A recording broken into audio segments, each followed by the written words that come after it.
In the midst of chaos, there is also opportunity. You've had a plan, a dream, expectations, but now something's holding you back. A life event, illness, unforeseen responsibilities, change in income, other demands on your time. Maybe you now doubt yourself.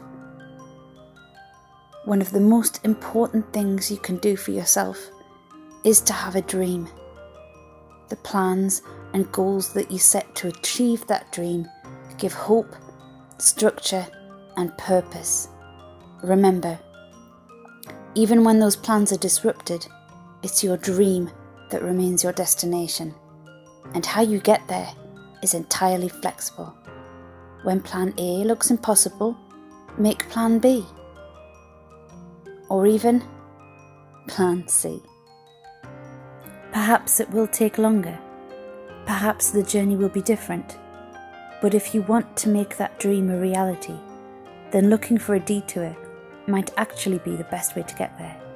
Develop new skills, read something relevant, do something completely unrelated that boosts your confidence and self-esteem. Make lifestyle changes to support your health and energy levels. Don't overlook the little things. They may be more important than you know. And even if you also have to take some steps backwards and sideways too, keep moving forward.